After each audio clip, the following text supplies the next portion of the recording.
Let us say this question. A uniformly charged right-angled triangle lamina ABC is shown in the figure. Acute angle at the vertices A is theta. If potential of the vertices A and B are VA and VB respectively, find potential of the vertex C. मान लेते हैं कि इस पर charge distribution कितना है Q. यहाँ का हाइपोटेन्यूस हम लोग मान लेते हैं A. इसी तरीके से हम लोग एक और ट्रायंगुलर लेमिना अज्यूम करते हैं. एक ट्रायंगुलर लेमिना हम लोग अज्यूम कर लेते हैं. इसका वर्टिस एंगल मान लेते हैं थीटा. ये हो जाएगा M, ये हो जाएगा N और ये हो जाएगा वर्टिस हमारे पास में O. इसका हाइपोटेन्यूस हम लोग मान लेते हैं X. तो ये कितना हो जाएगा हमारे पास में X कोस थीटा और ये आ जाएगा हमारे पास में X sine theta. Due two dimensional analysis, due to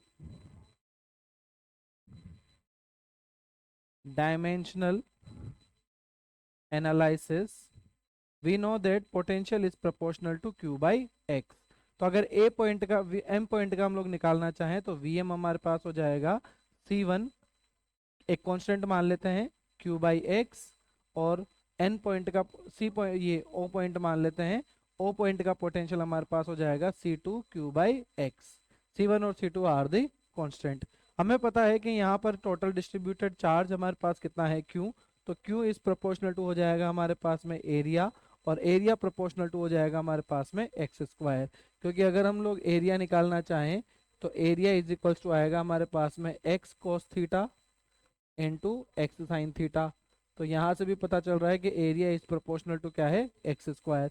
तो यहाँ से हम लोग क्या लिख सकते हैं कि वी एम हमारे पास कितना हो जाएगा सी1 एक्स के बराबर, और वी ओ हमारे पास हो जाएगा सी2 एक्स के बराबर.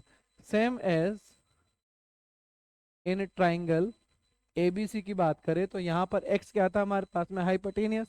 जो छोटा हम लोगों ने लेमिना लिया था उसमें x हाइपोटेनियस था. तो बड़े वाले में कितना है a. तो यहाँ पर हम लोग क्या लिख सकते हैं VA हमारे पास हो जाएगा C1A के बराबर, और VB हमारे पास हो जाएगा C2A के बराबर. इसको नाम दे देते हैं इक्वेशन नंबर 1 और इसको नाम दे देते हैं इक्वेशन नंबर 2. अब देखिए यहाँ पर अगर ये A है तो ये कितना हो जाएगा A कोस थीटा, और ये हो जाएगा हमारे पास में A साइन थीटा. एक काम करते हैं, इस ट्रायंगुलर लेमिना को दो पार्ट में डिवाइड कर देते हैं ताकि हमें दो राइट एंगल ट्रायंगल मिल जाए. इस राइट एंगल ट्रायंगल के लिए C ये पॉइंट मान लेते हैं दी. CDB के लिए हमारे पास हाइपोटेनस हो जाएगा A साइन थीटा, और CDA के लिए हमारे पास हाइपोटेनस हो जाएगा A कोस थीटा. तो VC due to triangle CBD हमारे पास VC आ जाएगा. ट्राइंगल का हाइपोटेनस कितना A साइन थीटा, तो ये हो जाएगा हमारे पास में C1A साइन थीटा, और VC due to triangle CDA VCO हमारे पास हो जाएगा C2A कोस थीटा.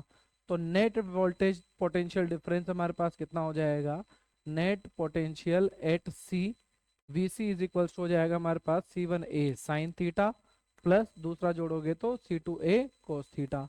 देखिए C1A से हम लोग लिख सकते हैं VA और C2A से लिख सकते हैं VB. तो VC हमारे पास आ जाएगा VA sine theta plus VB cos theta. This will be our correct answer. Potential difference of what is C.